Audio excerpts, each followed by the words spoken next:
पहले कुछ प्रश्न। एक मित्र ने पूछा है, आप ध्यान या साधना पर इतना जोर क्यों देते हैं? आध्यात्मिक दार्शनिक ग्रंथों का पठन पाठन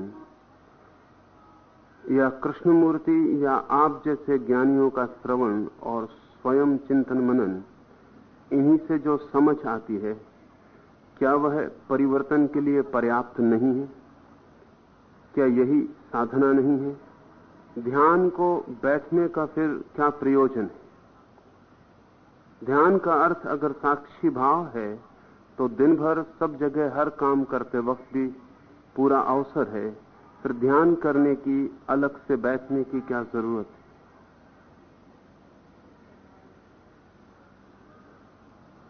समझ काफी है, लेकिन समझ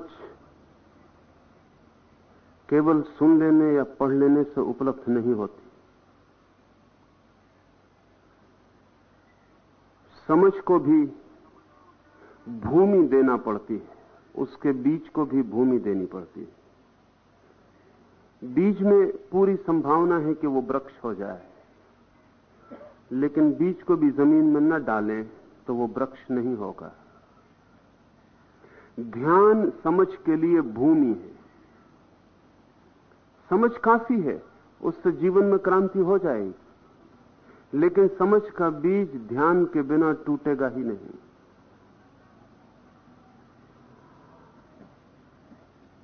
और अगर समझ आप में पैदा होती हो बिना ध्यान के, तो कृष्णमूर्ति को या मुझे सुनने का भी क्या प्रयोजन है?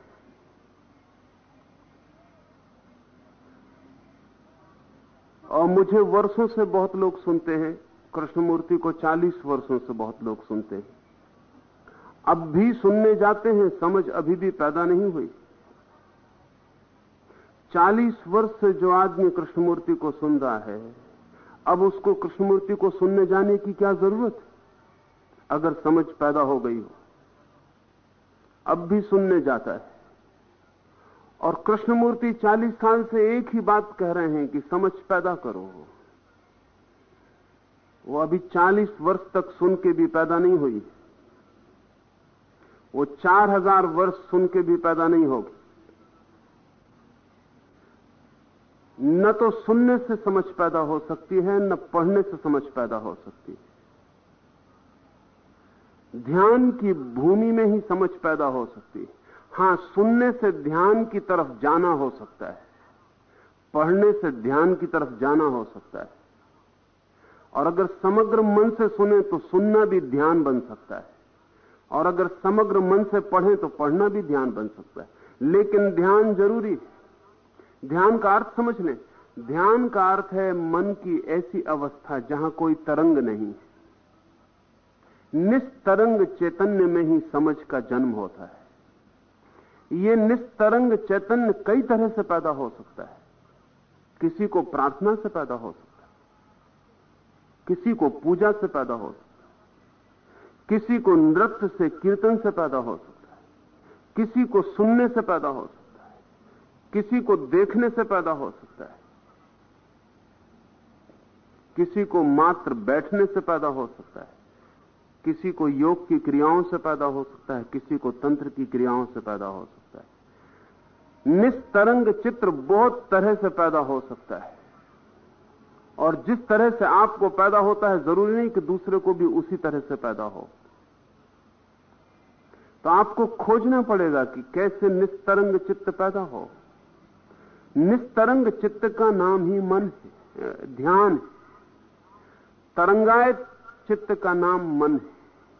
वो जो उथल पुथल से भरा हुआ मन है, उसमें कोई भी समझ पैदा नहीं हो सकती, क्योंकि वहां इतना भूकंप चल रहा है कि कोई बीज स्थिर नहीं हो सकता, अंकुरित होने के लिए अवसर ही नहीं।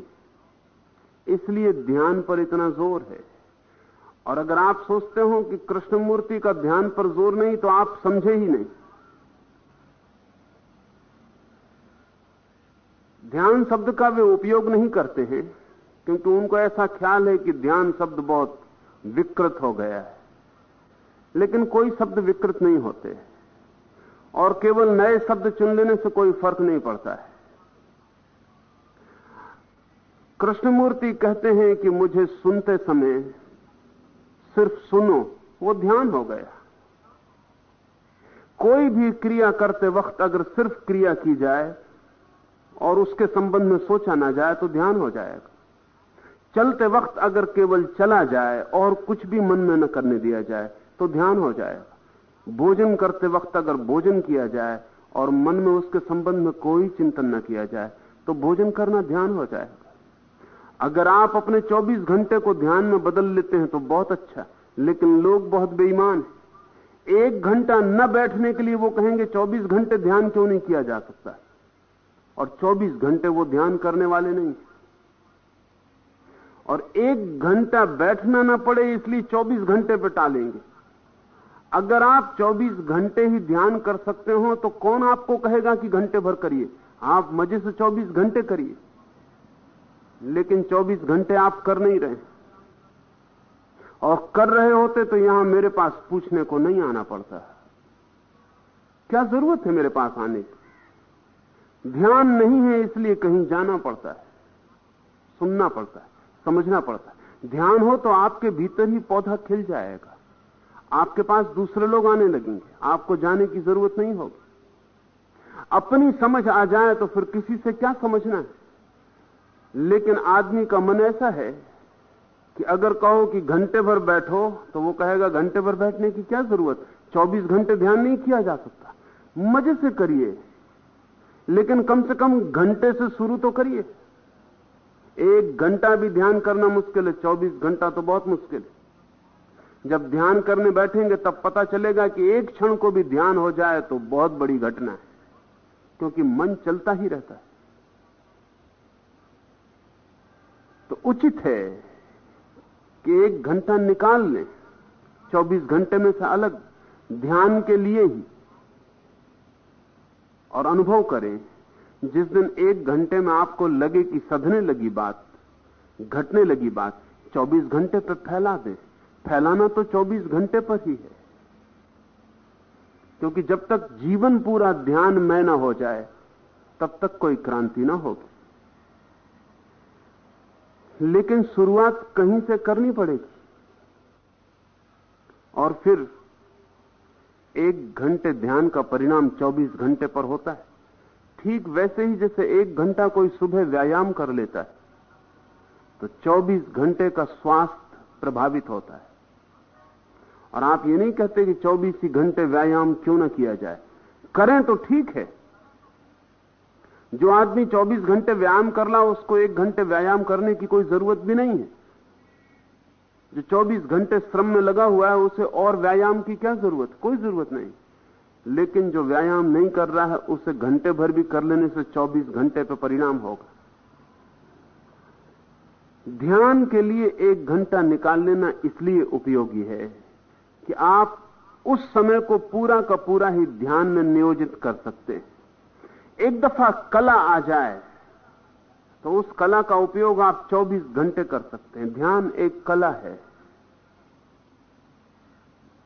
फिर आप जो भी करें वो ध्यान पूर्वक कर सकते हैं, और तब अलग से ध्यान करने की कोई जरूरत नहीं रह जाती। लेकिन जब तक वैसी घटना न घटी हो तब तक कृष्णमूर्ति को सुन के या किसी को भी सुन के तरकीब में मत निकालें। हम इतने होशियार हैं तरकीबें निकालने में कि जिससे हमारा मतलब सधता हो वो बात हम तत्काल निकाल लेते। कृष्णमूर्ति लोगों को कहते हैं गुरु की कोई जरूरत नहीं।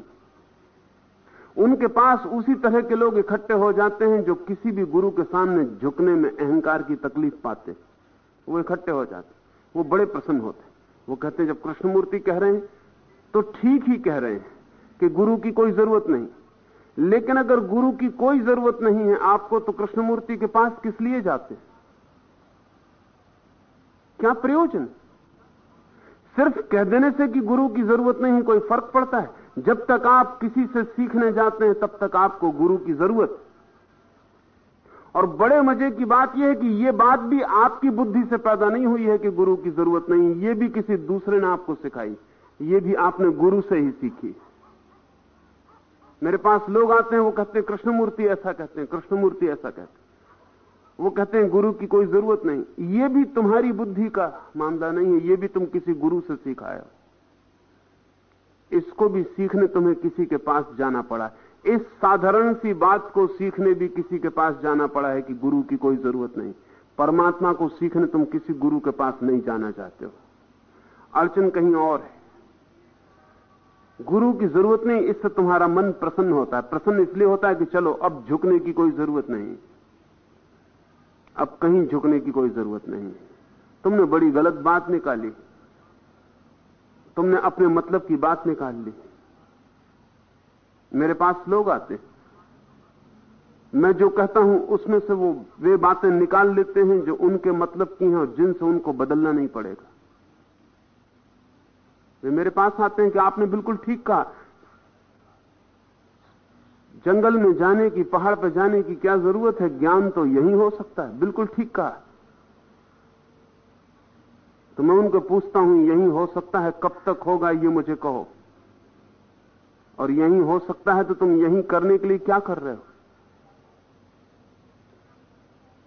उन्होंने मतलब की बात निकाल ली कि कहीं जाने की कोई जरूरत नहीं, लेकिन जहां तुम हो वहां तो तुम 50 वर्ष से हो ही।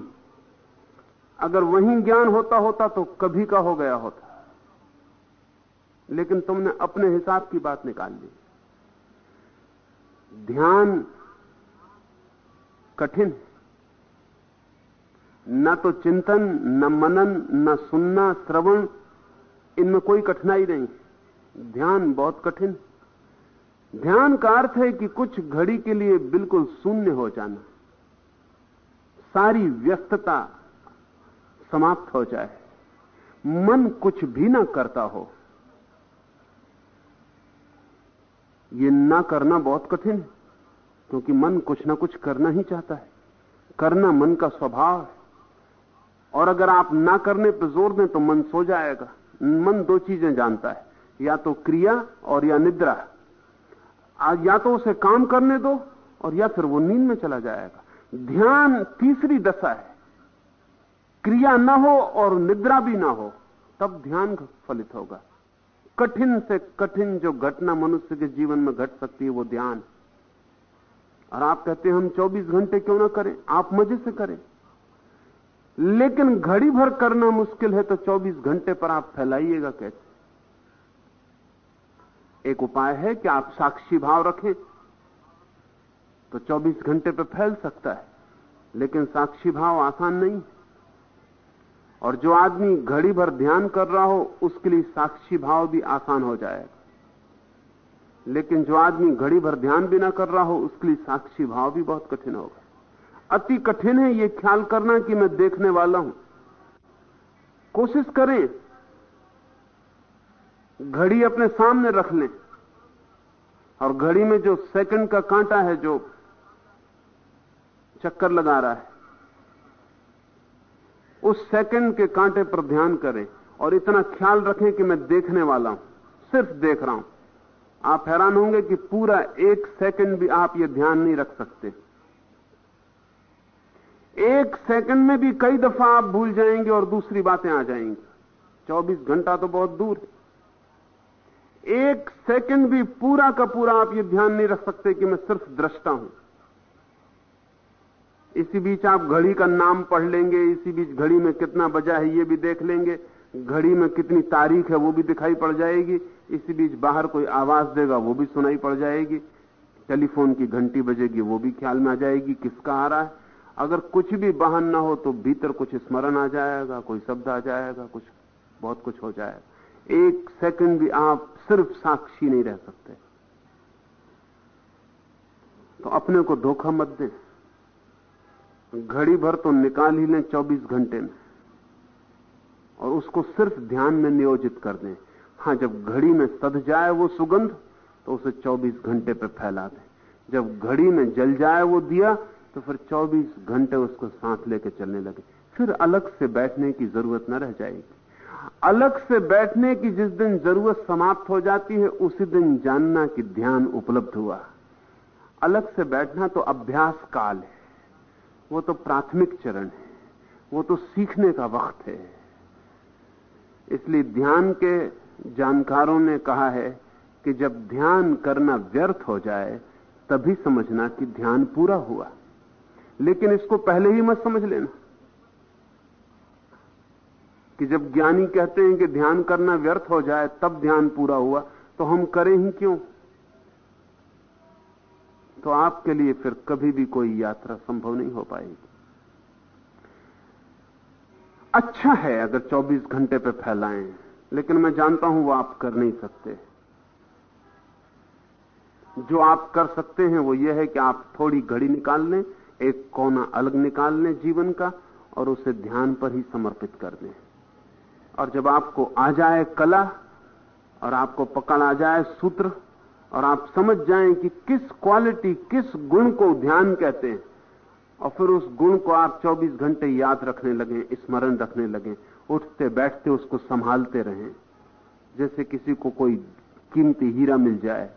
वो दिन भर सब काम करे, बार बार खीसे में हाथ डाल के टटोल ले कि हीरा वहां है, खो तो नहीं गया। कुछ भी करे, बात करे, चीत करे, रास्ते पे चले, लेकिन ध्यान उसका हीरे में लगा रहे। कबीर ने कहा है कि जैसे स्त्रियां नदी से पानी भर के घड़े को सिर पर रख के लौटती, तो गांव की स्त्रियां हाथ भी नहीं लगाती, सिर पर घड़े को संभाल लेती, गपशप करती, बात करती, गीत गाती, लौटाती। तो कबीर ने कहा है कि यद्यपि प्रत्यक्ष रूप से वो कोई भी ध्यान घड़े को नहीं देती, लेकिन भीतर ध्यान घड़े पे लगा रहता है। गीत भी चलता है, बात भी चलती है, चर्चा भी चलती है, हंसती भी है, रास्ता भी पार करती हैं, लेकिन भीतर सूक्ष्म ध्यान घड़े पे लगा रहता और घड़े को वे संभाले रखती। जिस दिन ऐसी कला का ख्याल आ जाए तो फिर आप कुछ भी करें, ध्यान पर आपका काम भीतर चलता रहेगा, लेकिन ये आपसे आज नहीं हो सकेगा। कृष्णमूर्ति की बुनियादी भूल यही है कि वो आप पर बहुत भरोसा कर लेते हैं। वो सोचते हैं आप ये आज ही कर सकेंगे। उनसे भी ये आज ही नहीं हो गया है, ये भी बहुत जन्मों की यात्रा है, और उनसे भी ये बिना गुरु के नहीं हो गया है। सच तो ये है, इस सदी में जितने बड़े गुरु कृष्णमूर्ति को उपलब्ध हुए, किसी दूसरे व्यक्ति को उपलब्ध नहीं हुए। और गुरुओं ने जितनी मेहनत कृष्णमूर्ति के ऊपर की है, उतनी किसी शिष्य के ऊपर कभी मेहनत नहीं की गई। जीवन के उनके 25 साल बहुत अद्भुत गुरुओं के साथ, उनके सत्संग में, उनके चरणों में बैठ के बीते। उनसे सब सीखा है। लेकिन ये बड़ी जटिलता की बात कि जो व्यक्ति गुरुओं से ही सब सीखा है, वो व्यक्ति गुरुओं के इतने खिलाफ कैसे हो गया? और वो क्यों ये कहने लगा कि गुरु की कोई जरूरत नहीं? और जिस व्यक्ति ने ध्यान की बहुत सी प्रक्रियाएं करके ही समझ पाई है, वो क्यों कहने लगा कि ध्यान की कोई जरूरत नहीं? इसके पीछे बड़ी मनोवैज्ञानिक उलझन है। और वो उलझन ये है कि अगर गुरु को आपने ही चुना हो तब तो ठीक है,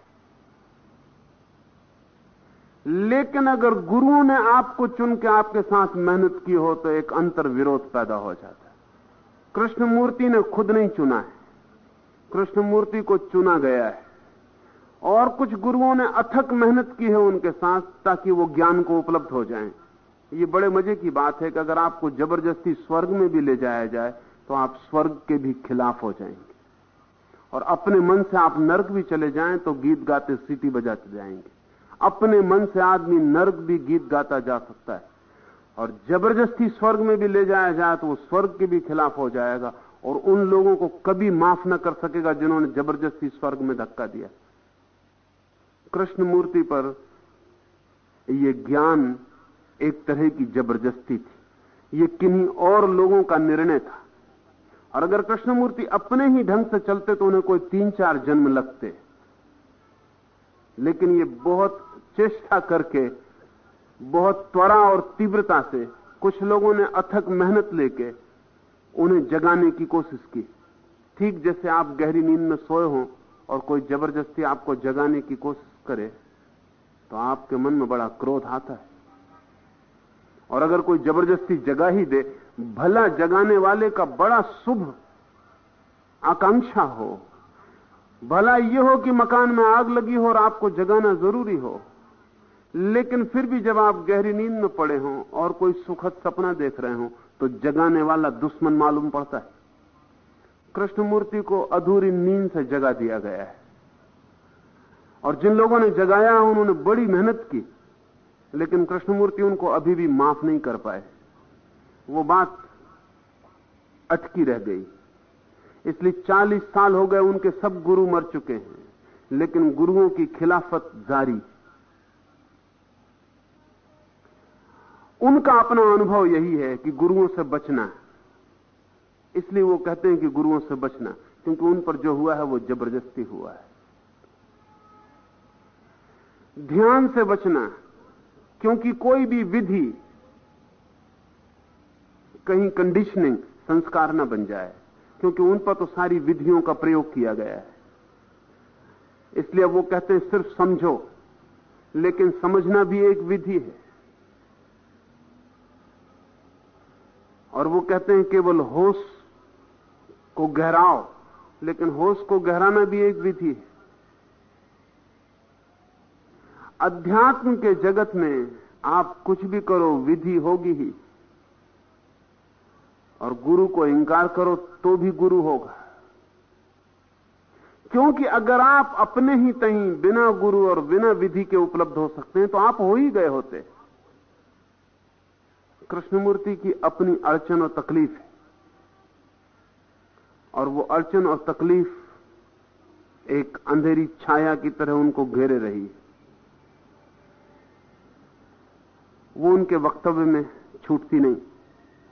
कोई पूछेगा कि अगर वो ज्ञान को उपलब्ध हो गए हैं तो ये बात छूटती क्यों नहीं? ये भी थोड़ी सी जटिल है बात। अगर कोई ज्ञान को उपलब्ध हो गया है तो वो ये क्यों नहीं देख सकता कि मेरा ये विरोध गुरुओं का मेरी प्रतिक्रिया है।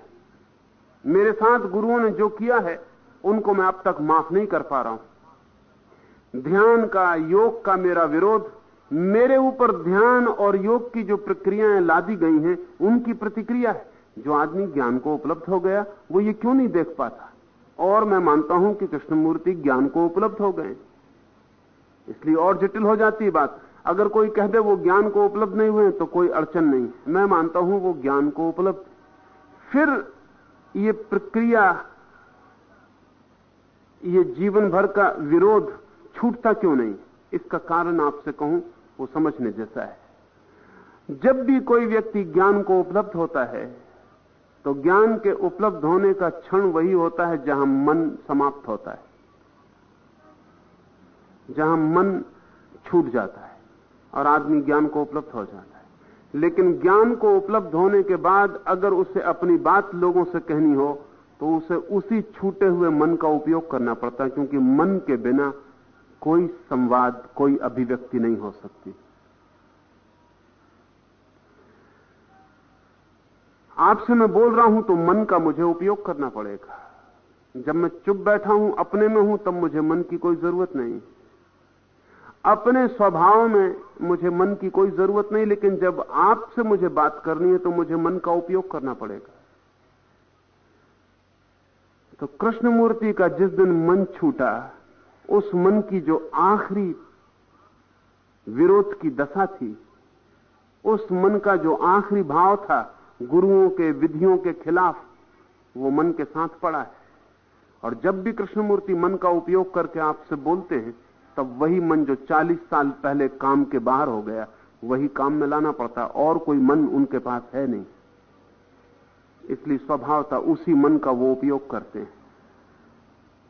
इसलिए जो वो नहीं कहना चाहें, जो उन्हें नहीं कहना चाहिए, वो भी कहा जाता है, वो उस मन के साथ। ऐसा समझिए कि आपके पास एक पुरानी मोटर है जिसको आपने रख दिया, अब आप उपयोग नहीं करते, आप पैदल ही चलते हैं। लेकिन 40 साल से मोटर आपके घर में रखी, लेकिन कभी आपको तेज चलना पड़ता है और पैदल चलने से काम नहीं आता, आप अपनी पुरानी मोटर निकाल लेते और खटर बटर करते, मोहल्ले भर के लोगों की नींद हराम करते, आप अपनी गाड़ी को लेकर चल पड़ते।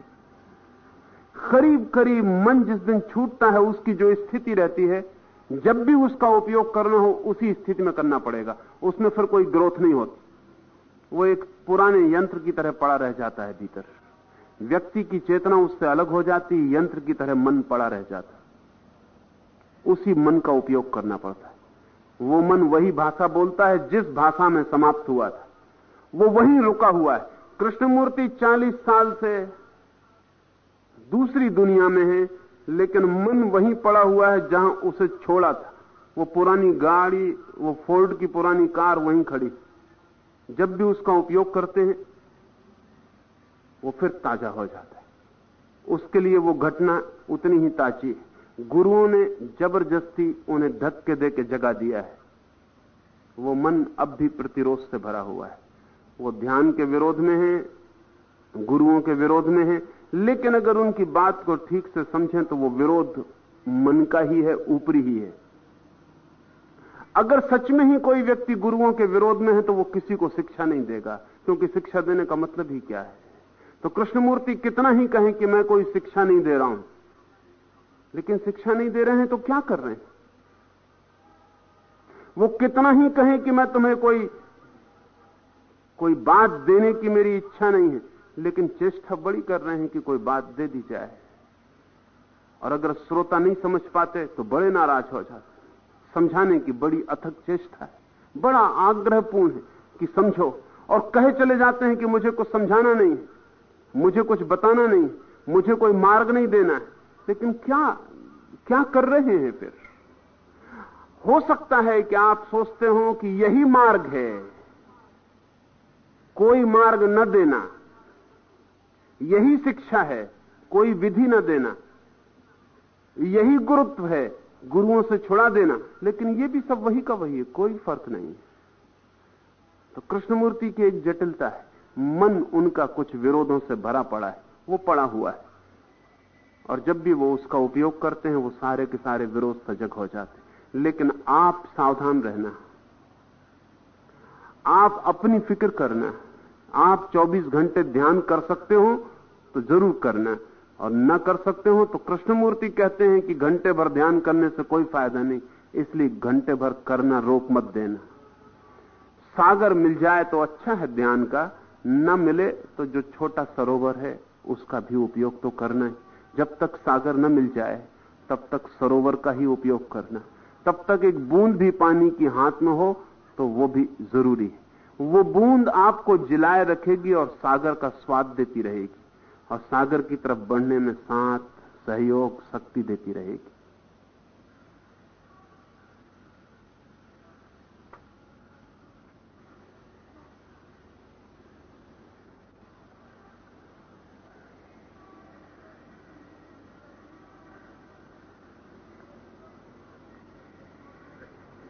एक दूसरे मित्र ने पूछा है, आत्मविश्वास और लगन से मनुष्य को किसी भी क्षेत्र में सफलता प्राप्त हो सकती? क्या अध्यात्म के संबंध में भी यही सच? अध्यात्म के संबंध में इससे ज्यादा गलत और कोई बात नहीं। न तो आत्मविश्वास वहां काम देगा, न लगन वहां काम देगी। इसे हम थोड़ा समझ लें। आत्मविश्वास का क्या अर्थ होता है? अपने पर भरोसा। अपने पर भरोसा अहंकार की ही छाया है। अध्यात्म में तो आसानी होगी अगर आप सारा भरोसा ईश्वर पर छोड़ दें बजाय अपने पर रखने के। अध्यात्म में तो अच्छा होगा कि आप अपने को बिल्कुल असहाय, हेल्पलेस समझें। वहां अकड़ काम न देगी कि मुझे अपने पर भरोसा है। वहां तैरने से आप नहीं पहुंच सकेंगे। वहां तो आप नदी की धार में अपने को छोड़ दें और कह दें कि तू ही जान। जितनी आपके मन में यह अकड़ होगी कि मैं कर लूंगा, मैं करके दिखा दूंगा, उतनी ही बाधा पड़ेगी अध्यात्म में। और जगह की बात मैं नहीं कहता। अगर धन पाना हो तो आत्मविश्वास बिल्कुल जरूरी। वहां अगर आप कहें कि परमात्मा पर छोड़ता हूं तो आप लुट जाएंगे। संसार में कुछ भी पाना हो तो अहंकार जरूरी है। ध्यान रखना, संसार अहंकार की यात्रा है। वहां आप भरोसा दूसरे पे मत करना, वहां तो अपने पे करना। वहां तो सभी तरह से अपने को केंद्र मानना, तो ही संसार में आप चल पाएंगे। वो उपद्रव की दुनिया है, वहां अहंकार बिल्कुल जरूरी है। ठीक संसार से विपरीत यात्रा है अध्यात्म की। जो संसार में सहयोगी है वही अध्यात्म में विरोधी हो जाता है, और जो संसार में सीढ़ी है वही अध्यात्म में मार्ग का पत्थर अवरोध हो जाता है। ठीक उल्टा हो जाता है। इसलिए संसार में जो लोग सफल होते हैं वे अहंकारी लोग हैं। जो बिल्कुल पागल हैं, जिनको पक्का भरोसा है कि दुनिया की कोई ताकत उनको रोक ही नहीं सकती, वो पागल की तरह लगे रहते हैं और सफल हो जाते हैं। सफल होने में अड़चन क्या है? अड़चन यही है कि उनसे बड़े पागल उनकी प्रतिस्पर्धा में ना हो, और कोई अड़चन नहीं। अगर उनसे भी बड़े पागल और उनसे भी अहंकारी उनकी प्रतिस्पर्धा में हो तो वो उनको मात कर देंगे। लेकिन मात करने का और जीतने का एक ही उपाय है, वहां आप कितनी अहंकार के पागलपन से जुटते हैं। अध्यात्म में आपका अहंकार जरा भी सहयोगी नहीं है, बाधा है। वहां तो वही सफल होगा जो कितनी मात्रा में अहंकार को छोड़ के चलता है। जीसस ने कहा है, धन्य है वे लोग जो इस संसार में अंतिम खड़े, क्योंकि प्रभु के राज्य में उनके प्रथम होने की संभावना है। जो यहां अंतिम है वो प्रभु के राज्य में प्रथम हो सकता है। अंतिम का क्या अर्थ है? अंतिम का अर्थ है जिससे अहंकार का कोई भी रस नहीं, प्रथम होने की कोई इच्छा नहीं। इसलिए हमारी सारी शिक्षा गैर आध्यात्मिक, क्योंकि वो प्रथम होना सिखाती। हमारे सारे संस्कार अहंकार को जन्माने वाले। हमारी सारी दौड़ प्रत्येक को मजबूत अहंकार चाहिए, इस पे खड़ी है। इसलिए फिर हम अध्यात्म की तरफ जाने में बड़ी अड़चन पाते, क्योंकि वहां यही अवरोध है। वहां तो एक ही चीज सहयोगी है कि आप बिल्कुल मिट जाएं। आत्मविश्वास का तो सवाल ही नहीं है। वहां आपको यह ख्याल भी ना रहे कि मैं हूं, मेरा होना भी ना रहे, मैं एक खाली शून्य हो जाऊं। वहां मैं ऐसे प्रवेश करूं जैसे मैं ना कुछ हूं, असहाय, निरालंब, निराधार, न कुछ कर सकता हूं न कुछ हो सकता है। जिस घड़ी कोई व्यक्ति इतना निराधार हो जाता है, इतना निरालंब हो जाता है, इतना असहाय हो जाता है कि लगता है मैं शून्य जैसा हूं, उसी क्षण परमात्मा उसके भीतर घटित हो जाता है, क्योंकि वो खाली हो गई जगह। जो अहंकार से भरा था भवन अब खाली हो गया। अब वो बड़ा मेहमान उतर सकता है। अभी तो आप अपने से इतने भरे हैं कि आपके भीतर परमात्मा को प्रवेश की कोई रंध्र मात्र भी जगह नहीं। तो वहां कोई आत्मविश्वास काम नहीं देगा। इसका मतलब मैं ये नहीं कह रहा हूं कि आत्म अविश्वास काम देगा। आप ध्यान रखना, आत्मविश्वास काम नहीं देगा इसका यह मतलब नहीं कि आप अपने पर अविश्वास कर लें तो काम देगा। नहीं, अविश्वास भी अहंकार है। आप तो केंद्र रहते ही हैं। कोई कहता है मुझे अपने पर विश्वास है, कोई कहता है मुझे अपने पर विश्वास नहीं, लेकिन अपना तो दोनों में मौजूद रहता है। एक कहता है कि मैं कमजोर हूं, एक कहता है मैं ताकतवर हूं, लेकिन दोनों कहते हैं मैं हूं। जो कमजोर है वो ताकतवर हो सकता है कल, जो ताकतवर है वो कल कमजोर हो सकता है। उनमें कोई गुणात्मक फर्क नहीं है, वो एक ही चीज के दो रूप हैं।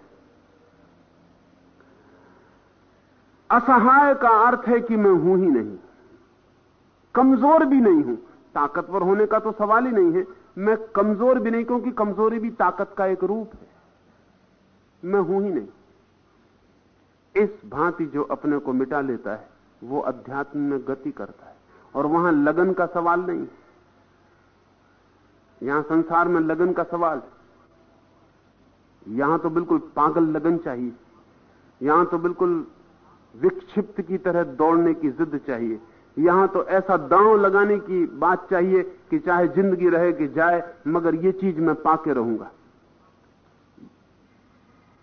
जब कोई संसार में इस भांति दौड़ता तभी को थोड़ी छीना झपटी कर पाता है। अध्यात्म में लगन का कोई सवाल नहीं। अध्यात्म में तो गति की जरूरत नहीं, इसलिए लगन की जरूरत नहीं। इसे हम ऐसा समझें कि संसार में कुछ पाना हो तो दौड़ना पड़ता है, और अध्यात्म में कुछ पाना हो तो खड़े हो जाना पड़ता है। संसार में कुछ पाना हो तो छीनना झपटना पड़ता है, अध्यात्म में कुछ पाना हो तो मुट्ठी खोल देनी पड़ती है, कुछ झपटना नहीं, कुछ पकड़ना नहीं। संसार में कुछ पाना हो तो दूसरों से झगड़ना पड़ता है। अध्यात्म में कुछ पाना हो तो वहां कोई दूसरा है ही नहीं जिससे झगड़ने का सवाल है। संसार में कुछ पाना हो तो यहां लगन चाहिए। लगन का मतलब यह कि बहुत तरफ ध्यान ना जाए। जैसे हम टांगे में घोड़े को जोत देते हैं तो उसकी आंखों पर दोनों तरफ चमड़े की पट्टियां बांध देते हैं ताकि उसको चारों तरफ दिखाई ना पड़े, सिर्फ सामने दिखाई पड़े। क्योंकि चारों तरफ दिखाई पड़ेगा तो घोड़े को चलने में बाधा आएगी। इधर घास दिख जाएगा तो इधर जाना चाहेगा, उधर पास में कोई जवान घोड़ी दिख जाएगी तो उस पर आकर्षित हो जाएगा। कहीं कोई सामने ताकतवर घोड़ा हिनहिना देगा तो लड़ने को तैयार हो जाएगा। 25 चीजें खड़ी हो जाएंगी, ध्यान बटेगा। इसलिए घोड़े को हम करीब करीब अंधा कर देते, 99% अंधा कर देते। सिर्फ एक तरफ उसकी आंख खुली रहती, सामने की तरफ, बस उसको उतनी रास्ता दिखाई पड़ता। लगन का इतना ही मतलब होता है, घोड़े की तरह हो जाना, टांगे में जुटे, कुछ दिखाई नहीं पड़ता, बस एक ही चीज दिखाई पड़ती, उसको हम लगन कहते हैं। लगन का मतलब है कि अब कहीं चित्त नहीं जाता, बस एक चीज पे जाता है। इसलिए सब ताकत वहीं लग जाती। राजनीतिज्ञ है वो लगन का आदमी होता, उसे सिर्फ दिल्ली दिखाई पड़ती, कुछ नहीं दिखाई पड़ता। उसे पार्लियामेंट का भवन भर दिखाई पड़ता, उसे कुछ दिखाई नहीं पड़ता, बस उसे दिल्ली दिल्ली उसके मन में रहती। वो टांगे में जुटे घोड़े की तरह है, उसको संसार में कुछ दिखाई नहीं पड़ता, बस दिल्ली। और वो जैसे जैसे करीब दिल्ली के पहुंचने लगता है वैसे वैसे उसकी आंखें और संकीर्ण होने लगती। फिर कैबिनेट दिखाई पड़ता है उसको, मंत्रिमंडल दिखाई पड़ता। मंत्रिमंडल में पहुंच जाए तो प्रधानमंत्री की कुर्सी भर दिखाई पड़ती, फिर कुछ नहीं दिखाई पड़ता। ये क्रमशः अंधे हो जाने का तरकीब है।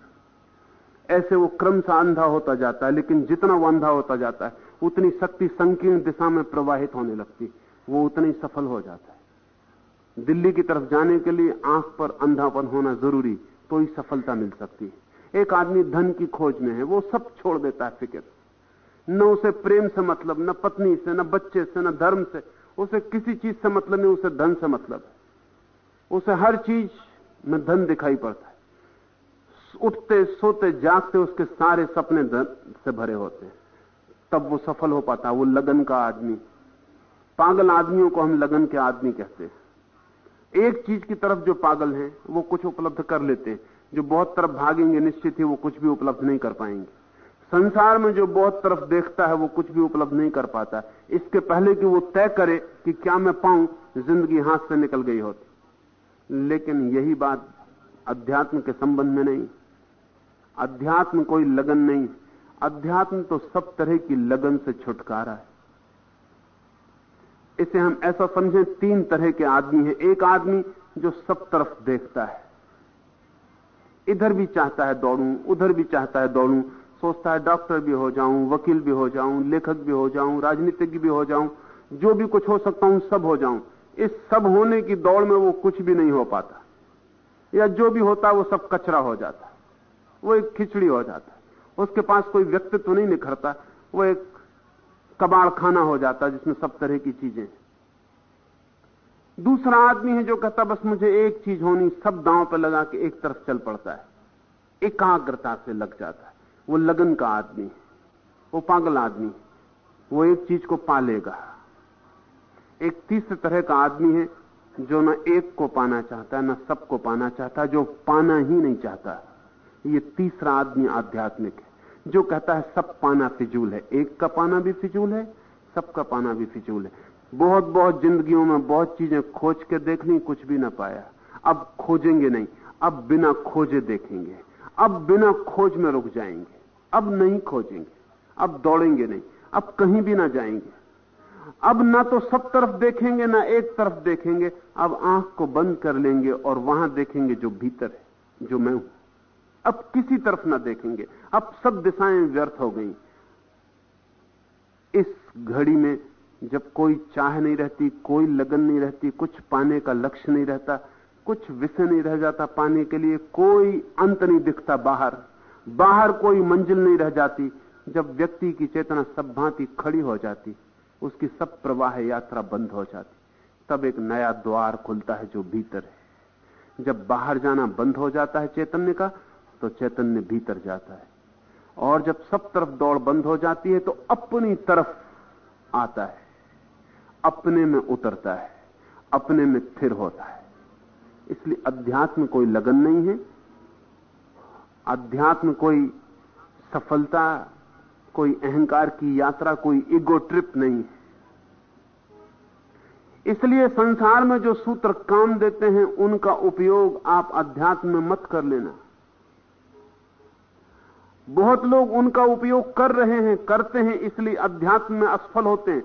जो संसार में सफलता का सूत्र है वही अध्यात्म में असफलता का सूत्र है, और जो अध्यात्म में सफलता का सूत्र है वही संसार में असफलता का सूत्र है। दोनों तरह की भूल करने वाले लोग हैं।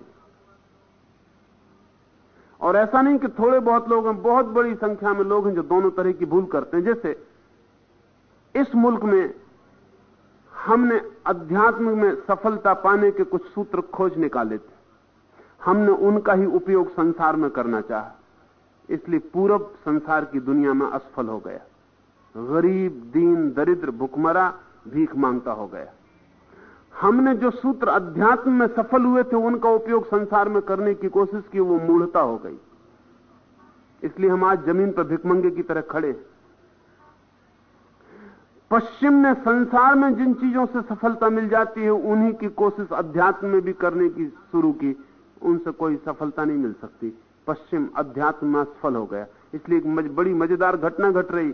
पूरब का मन पश्चिम की तरफ हाथ फैलाए खड़ा है, धन दो, दवा दो, भोजन दो, कपड़ा दो, और पश्चिम के लोग पूरब की तरफ हाथ फैलाए खड़े हैं, आत्मा दो, ध्यान दो, मंत्र दो, तंत्र दो। ये बड़े मजे की बात है कि दोनों भिखमंगे हालत में। और इसलिए हमें बिल्कुल कठिनाई होती। अगर पश्चिम से युवक युवतियां भारत की तरफ आते हैं खोजते, तो हमें बड़ी हैरानी होती है कि तुम यहां किस लिए आ रहे हो? हम तो यहां भूखे मर रहे हैं, हम तो तुम्हारी तरफ आशा लगाए बैठे हैं, तुम यहां किस लिए आ रहे हो? तुम्हारा दिमाग खराब। और जब हमारे मुल्क के युवक और युवतियां पश्चिम की तरफ जाते हैं टेक्नोलॉजी सीखने, उनका विज्ञान सीखने, और अभिभूत होते हैं और समर्पित होते हैं उन दिशाओं में, तो पश्चिम में भी चिंता होती है कि हम तो तुम्हारी तरफ खोजने आ रहे हैं, कुछ तुम्हारे पास होगा, तुम यहां चले आ रहे हो। क्या मामला क्या है? मामला एक बुनियादी भूल का है। जो अध्यात्म में सफलता की कुंजी है वही कुंजी संसार के ताले को नहीं खोलती। जो संसार के ताले को खोल देती है वही कुंजी अध्यात्म के ताले को नहीं खोलती। और अब तक कोई मास्टर की नहीं खोजी जा सकी, और खोजी भी नहीं जा सकती जो दोनों तालों को एक साथ खोल देती हो। अगर दोनों ताले खोलने हो एक साथ तो दो कुंजियों की जरूरत पड़ेगी। उनकी प्रक्रिया अलग है। संसार में अहंकार आधार है, महत्वाकांक्षा, संघर्ष। अध्यात्म में निरअहंकारिता है, महत्वाकांक्षा से शून्य हो जाना।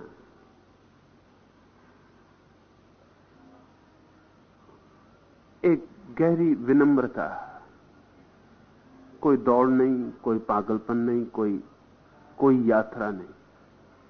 इसे ख्याल रखेंगे तो जब आप संसार से घबरा के अध्यात्म की तरफ मुड़ने लगे तो संसार के ढंग अध्यात्म में मत ले जाना, उनको भी संसार के साथ ही छोड़ देना। वो ढंग वहां काम नहीं आएंगे, उस यात्रा में उनकी कोई भी जरूरत नहीं है।